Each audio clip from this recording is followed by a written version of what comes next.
hairs on my body started standing on end. Silent. Nothing there.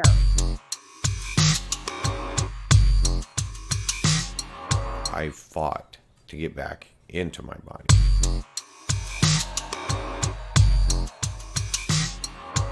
You are going to be of vital importance of helping us convince the masses. Type 471. Type 471.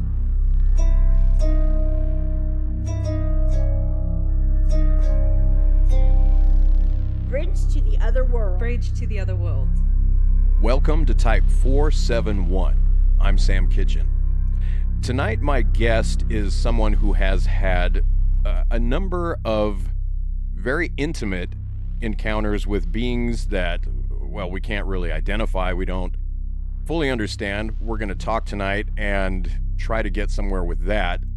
I do see a pattern developing in some of the people I'm speaking to. That doesn't mean that I'm grouping my guest tonight in with a bunch of other people, and that's all there is to it. His experience is unique and individual to him, as is everyone's, and there's a lot that is very personal and very important there individually in each person. But also, this pattern that I am noticing developing is also important, and it's a good thing. It's a good pattern, and it shows us something that I think we need to explore. Rather than talk about that pattern, I'm going to ask you to pay attention and see if you can identify this pattern for yourselves. Anyway, my guest tonight is Vallen. Vallen, welcome to Type 471. How you doing this evening? I'm doing good. It's good to be here. Good. Well, I'm glad. You have a lot of interesting stuff to say, and I'm glad to have you here. So I would very much like to start from the beginning, the onset of your experiences. Like, if we can do that in a chronological, temporal sense, can we do that? Can we start at the beginning? Yeah, absolutely. Great. So I suppose before I had a kind of a paranormal experience or spiritual awakening, I was wondering why I was here on this planet in this existence. I would say the first thing that happened to me was I called out to the universe and asked what I'm doing, what am I doing here? Because I had always questioned my existence. I had always questioned really everything, and I wasn't getting answers really. One day, I forgot what I was doing at the time. My heart dropped in my chest, and a pang of loneliness, I guess, rang out within me. And I asked the universe, why am I here? And this happened twice within the span of a week, I guess. And how old were you at this time? I was around 20 years old, between 7 and 10 years ago. But yeah, so this happened twice. I called out to the universe pretty much, asking why I was here, and probably within 2 weeks of this happening, I had my paranormal experience. My paranormal experience started. All right. And pretty much how that started was I was laying in bed, and I started seeing these kind of bars of shadow, vertical bars of shadow going around clockwise in my room against the walls. I understood somehow that these were beings, but that's all I understood about what was happening. And so when I saw these things, I didn't, I was fearful, but I didn't shut them out. I didn't push them away. I kind of took them as something that was happening and let it continue. Pretty much, I said okay, you know, and pretty much the next night, these things became more human-esque, and we're going around still in a clockwise around the room against the walls, but they were more humanoid than bars. And I said, okay, this is happening, and I didn't shut it out, or I didn't, you know, run away from it psychologically or emotionally. I remained open to this phenomenon happening. And the next night or the next couple nights, there would be stages that these things would come further and further into my reality. So it started off as vertical bars, shadows, dark, shadow figures, very not human-like, just bars going around in a clockwise pattern. And then by the end of this stage shifting throughout the nights, they were three-dimensional, translucent shadow beings inside of my room. Okay, so over a period of successive evenings, they gradually took on more and more form that might seem like it would manifest in this world. Am I correct in that? Yes. All right. And I would actually, after about the second night, I would actively seek them out. So I would lay there and I would look at the walls, and I did a lot of searching for these things in my peripheral vision throughout my awakening or my paranormal experiences. Because I also had experiences with light beings that would pop into my peripheral vision, and I had to pay attention to them through my peripheral vision.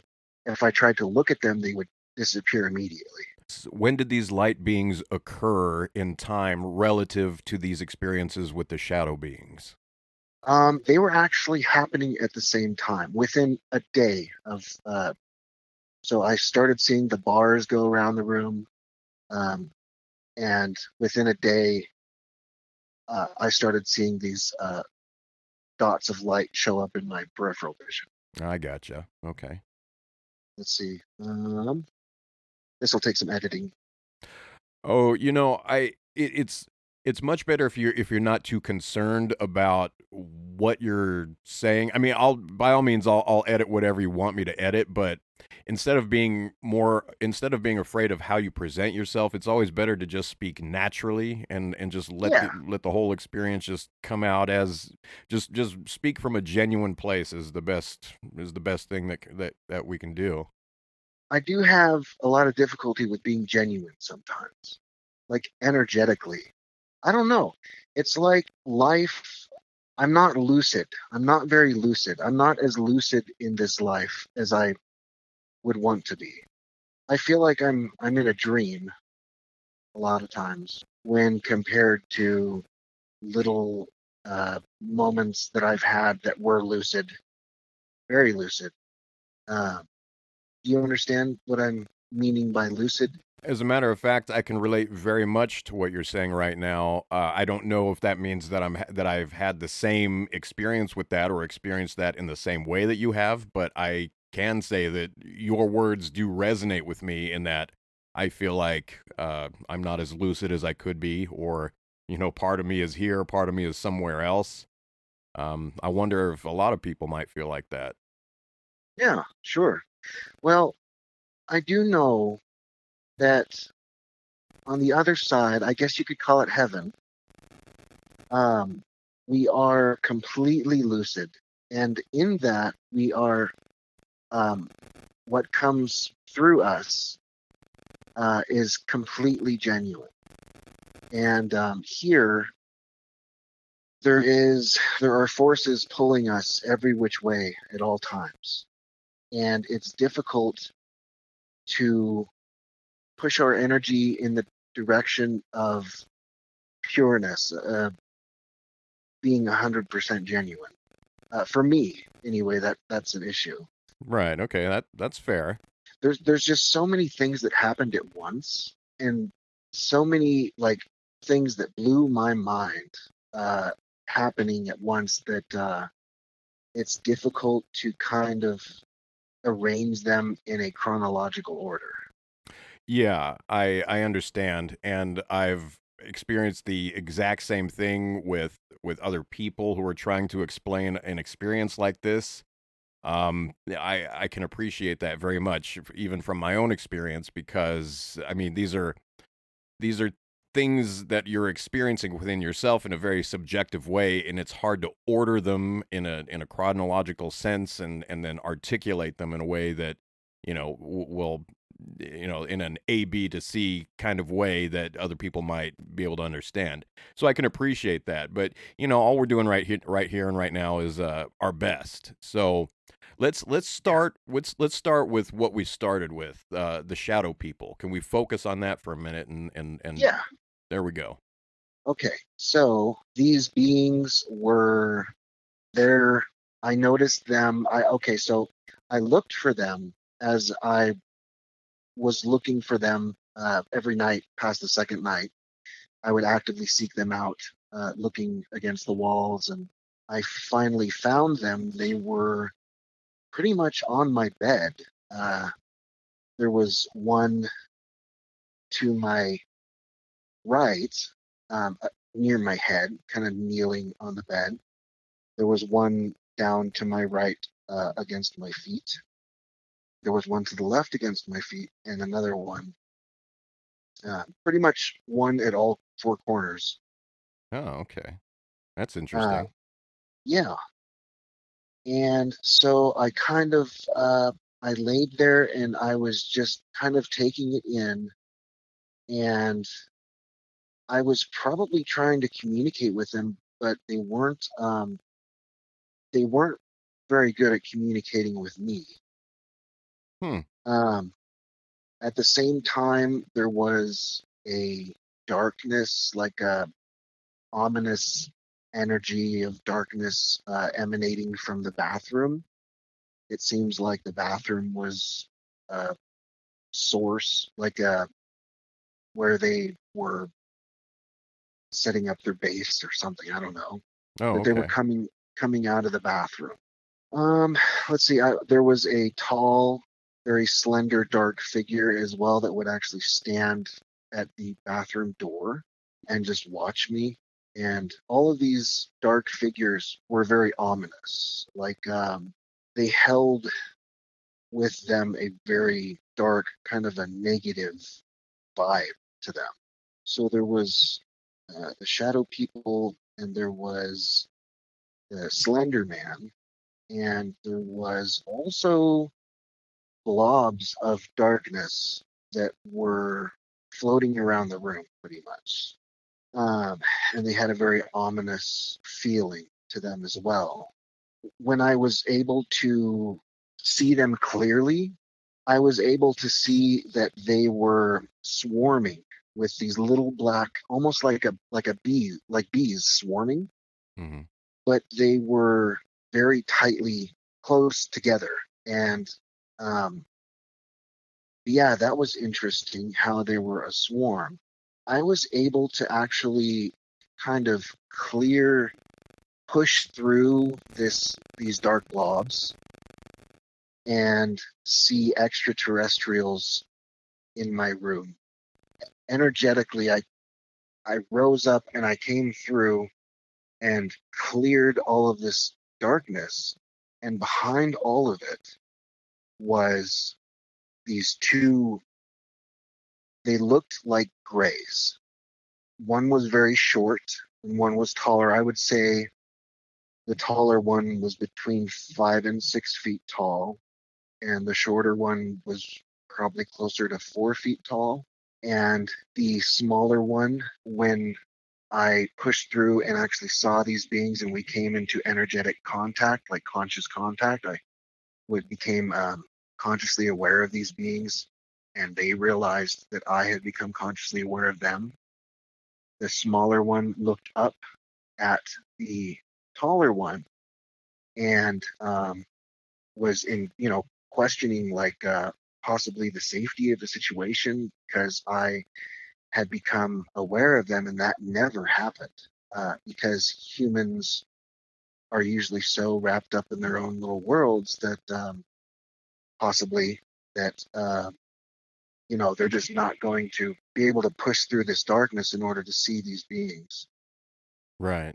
And the tall one just continued looking at me, realizing that the smaller one was looking up. It was probably a child, like a gray child or something. And so the taller one just kept looking at me, like seeing what was gonna happen, watching for what I was gonna do. When I pushed, I kind of blew away or cleared through the darkness, the dark blobs and the darkness in the room. I kind of energetically washed them away like I was opening a curtain. And when I first saw these beings standing in my room, they were covered in this swarm, these tiny little black things that were swarming, making the blobs in the room.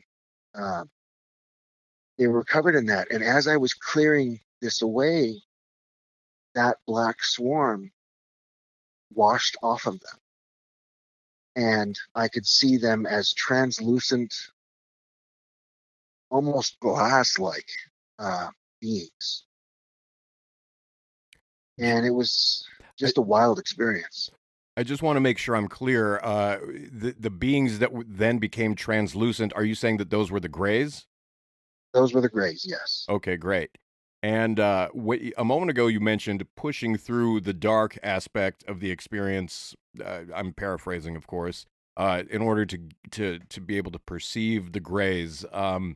Do you feel that you had to penetrate that level of consciousness in order to access that place where you were able to be aware of the grays? Exactly. I feel like my consciousness was expanding, and I was able to do more and more. And finally, I reached a point where I was able to energetically kind of manipulate things, I suppose. And it made me think that this darkness is like, it's like dark matter. It's like an energy, a natural energy that's just here, that can be controlled. And I feel like extraterrestrials have gotten to the point where they are able to interact with this dark matter or dark energy with their energy in order to use it and manipulate it. Mm-hmm. And I think they keep us behind a veil of this dark energy. And I think in that moment, I was able to push away this dark energy and expose the beings behind all of this. Okay. Well, that's an interesting concept. Well, it was very, it blew my mind, and Sure. it still kind of blows my mind to think about it. Of course it would. So, from the moment that they became translucent, then what happened? Well, I believe that they were kind of always translucent. At least that's how they were going to be perceived by me, as being beings from a different or like a different realm or dimension or whatever you might call it. But I believe that they were translucent, possibly because they weren't fully in my room. They were possibly in my room and wherever they were physically in their own dimension at the same time. Yes. And so I wasn't able to see them as physical beings. I was only partially able to see them as partially physical beings, or maybe not physical at all, translucent. Right. And I believe that they were using this dark matter, the same stuff. Remember when I told you to look at the space between your eyes and the ceiling at night when there's just a tiny little bit of light, or there doesn't have to be any light at all, and Yeah. there's a black static. Did you look for that? I recalled it as I was lying down. I didn't really go fully into that because I was tired at the time, frankly. Uh, Right. so I mean, my feeling is that that is essentially a matter of the nerves of one's eyes, the optic nerves, just doing what they do and just kind of adjusting. Uh, but I mean, even if that is the case, I mean, that doesn't mean that that in and of itself is the only thing that's happening or that nothing else is manifesting through that. I mean, it could be that something is manifesting through that, even if that is what's happening. Or it could be that something else entirely is happening and that you're absolutely, correct that it belongs to something else. I don't know. So I guess I should explore that with an open mind, and I just hadn't done it yet. But yes, I do know that dark static that you're talking about that happens in one's eyes when you are in a dark place. Right. Well, I mean, I guess we all have. It seems to me like you might not necessarily be open to it, No, because even if you did see it, you would say that it was probably just your eyes adjusting, or no, not at so. all. I that's been my feeling about what that is throughout my life. I've experienced plenty of stuff to tell me that, the things that people think are actually the case are not all there is to reality. So I'm completely open to the fact that it may be something else entirely. I'm just trying to tell you just kind of where I've come from in my observation of that dark static phenomenon that you're talking about. But I'm Okay. I'm I'm certainly open to exploring the possibility of what else it might be. Okay. Yeah. I think, looking back through all of this, I think, like I was saying, it's some kind of energy that's just there. It's a natural energetic phenomenon, and I think extraterrestrials have been able to utilize it. In my experience, I became aware of the fact that the Earth has an energetic grid, Yes. and that there are beings that are using this grid to energetically manipulate people. And the way they're doing that is, I would say, they're twisting energy with their own intentions and feeding it back into the grid. Do you want me to stay on track? Well, I'll bring you back on track, but for now we can go off on a different trajectory. That's okay. I guess I'm afraid of being genuine because of probably certain traumas when I was a kid. Well, let's get into that. You did mention to me your background, and your background is relevant in the overall context of your experience. You mentioned trauma, so what's your earliest memory of this trauma? Where did it start? Well, my father, he was very abusive, physically, psychologically, emotionally. Um, I remember I would be holding my sister in a hug underneath the living room table, uh, kind of hiding her from my dad beating up my mom on the floor, um, just 12 feet away. And he would blow snot on her, and probably shouldn't get into the specifics, but yeah, he was extremely abusive. This was happening up until the age of 6. At the age of 6, I was taken away by Department of Human Services and put into foster care for 2 years. I guess foster care wasn't too bad, but then I suppose because of my behavior, they put me into residential treatment facilities, behavioral treatment facilities, where I remained in custody in behavioral treatment facilities until I was age 18 and a half. And in those facilities, you're practically locked in there. Every single action, every single thing you do is monitored and controlled by the staff members, the counselors that work there, who could be anybody who qualifies. You don't have to have a degree. You can be some, butthead off the streets with a lot of imbalances and twisted, perverse ideas about life. They were very abusive. It was most of these places I was at were originally Catholic orphanages. And so religion was a big part of these state-ran facilities. And so there was a lot of shaming. There was a lot of shame for anything that brought joy or pleasure. They would shame you heavily for it and berate you and pretty much treat you like you're a piece of garbage.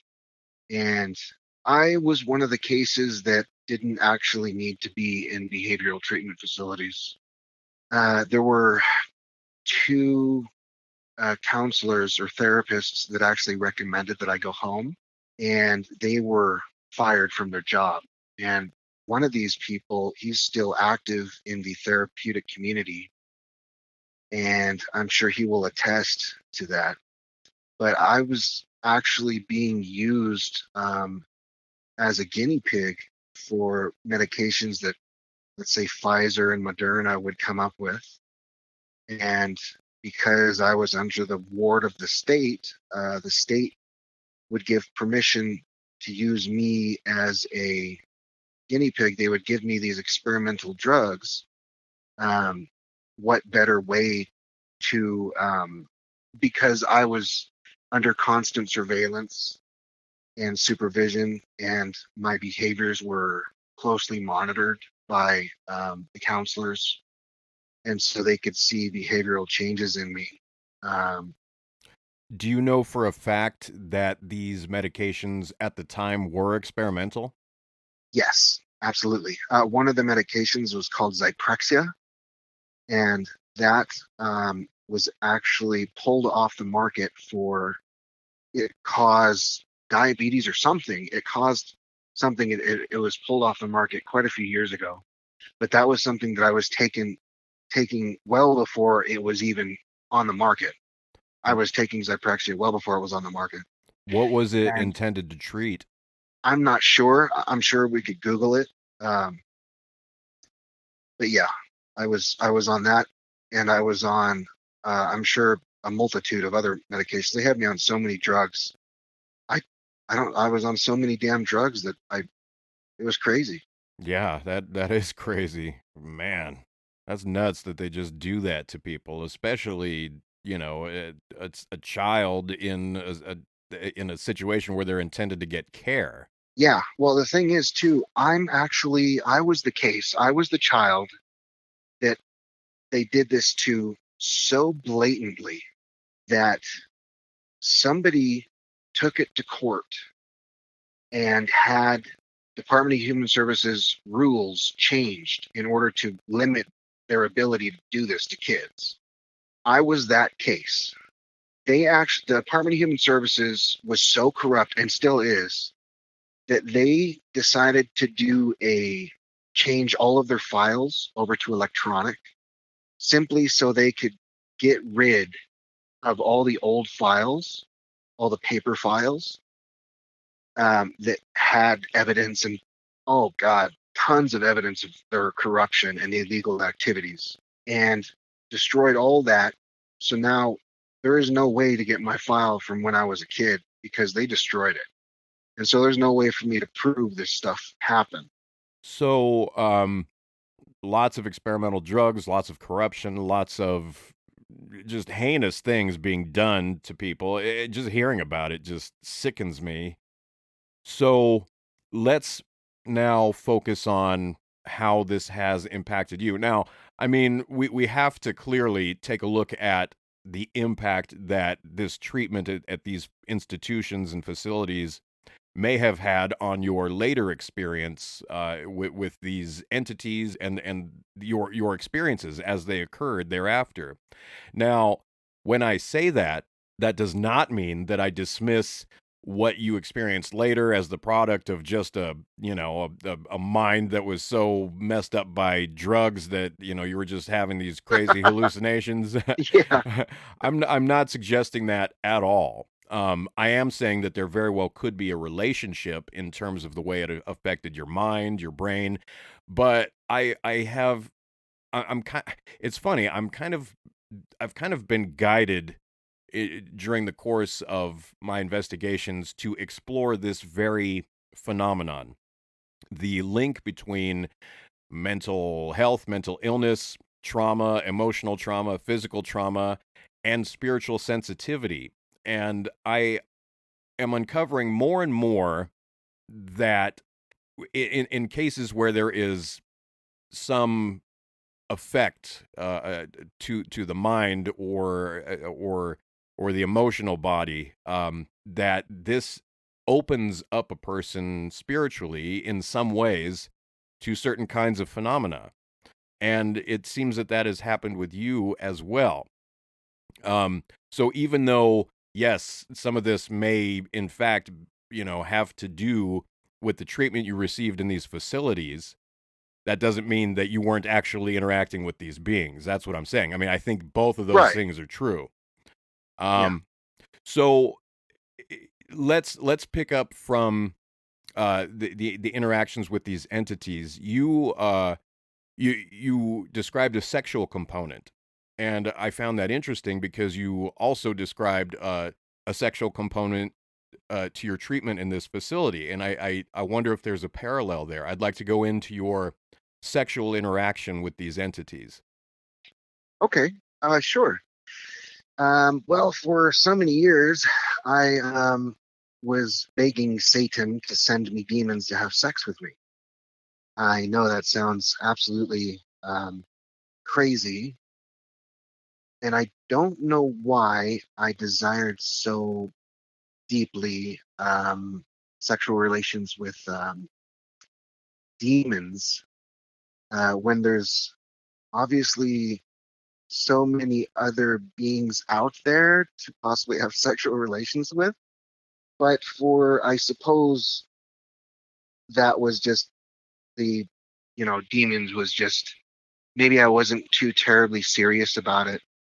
Maybe I felt like I deserved to be used by negative beings because of the way I was raised in treatment. I guess that would definitely go along the line.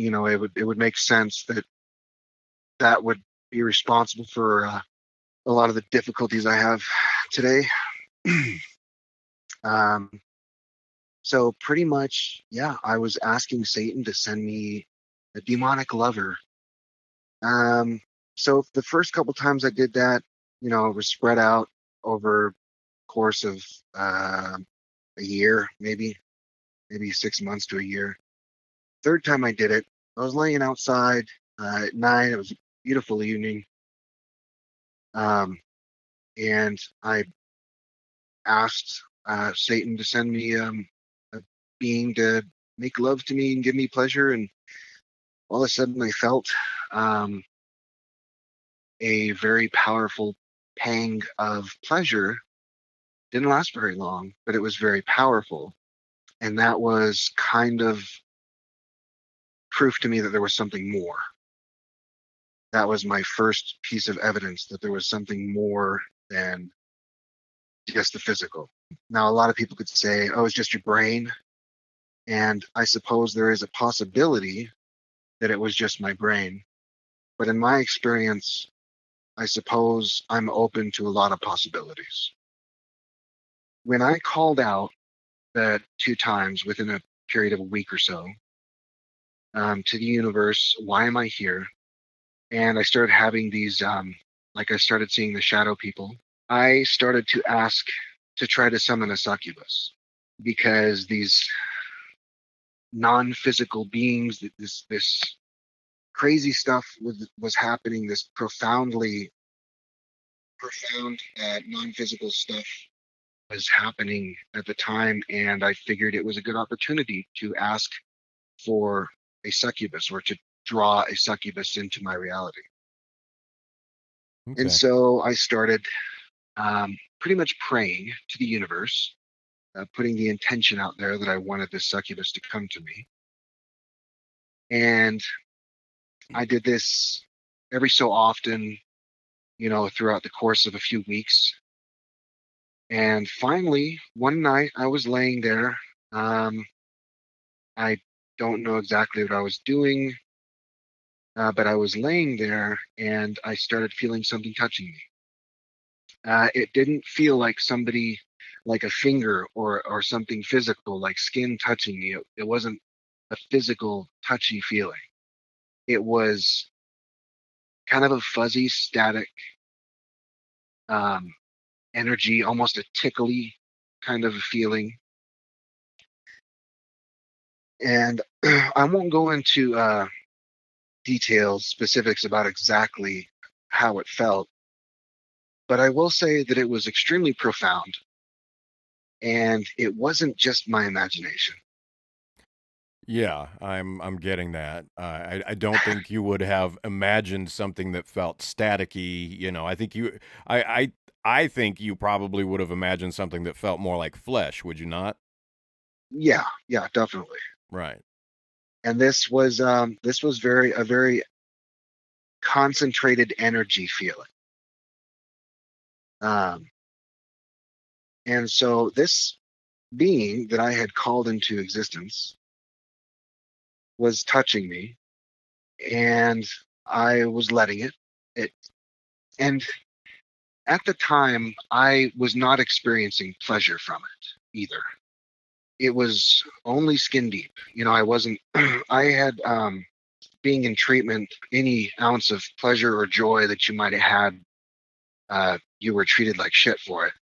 And so I had difficulty allowing myself to experience pleasure on an energetic, the very deep energetic level, unless it was entirely negative. And at that point, during what was happening, I didn't know whether it was negative or positive or neutral, or what the desired consequences of all of this happening um, were possibly.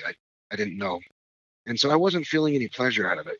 So this happened for a few minutes. And I was like, again, with just as I was with all of my other experiences, profound, crazy experiences, I was just like, okay, this is happening. And it was frightening because it was well out of the ordinary. But at the same time, I was very accepting of it. I didn't push it away or, mark it as something that shouldn't be happening. The feeling lasted about 2 minutes. It was very real, very profound, very specific. And that night, I was going to sleep, and I was kind of on my belly, and I felt this being kind of touch my butt. Mhm. And it woke me up because I was actually falling asleep. And so this being touched me and woke me up, and I said, no, this is over. This is done. This isn't going to happen anymore. You're gone. You're done. Because at that point, it was affecting my livelihood. I know it doesn't seem too terribly like it would be affecting anything too deeply, but waking me up as I'm going to sleep, that's kind of forcing itself into my life a little too quickly. It made me very uncomfortable. Sure. Yeah, I can see how it would have a huge impact. Right. Well, I mean, we had only just met that day. Moving a little fast, I guess. Moving a little fast, yeah. Um, and so I said, we're done. And I energetically pushed her away. Do you want to know a little bit about her personality? Yeah, Very actually, interesting. yeah. First, I want to know how you identify her as a she. Well, you know what? To be honest, I can't. I can't. I don't know that it even had a specific gender. Right. I know that I've been trained that treatment was very Catholic, so homosexuality is very bad. That made you out to be a monster if you're homosexual. Sure. So I was kind of stayed away from any possibility of homosexuality, and so I just imagined that this being would be a female. Okay. Now its personality, I'm going to continue calling it a she though, because Certainly. just it just seems so feminine to me. Okay. But then again, I suppose it seemed feminine. That's why I considered it a female. Sure. Yeah, we're talking about your experience here. So I mean, by all means, if you want to consider it a female, then go right ahead. The personality was very warm, very loving, very comforting and nurturing. But do something she doesn't like, get on her bad side, and she's just a nasty, immature, just hateful almost. Like somebody who is very, very bipolar. And while you're on their good side, they're very just outgoingly just positive and loving and nurturing. But then you get on their bad side and they're absolutely horrendous. That's how this being was personality wise. And how would each of these traits manifest? Like, what are specific examples of what happened in each of these dualities? Well, let's see. So I'm not sure how to answer that. I would say that, while I was following along with her, where she was trying to lead things, as long as I was following where she was trying to lead things, she was very, very nice All right. and very happy and very, I would say, joyful. But as soon as I disagreed with something that was happening, such as they would tell me to eat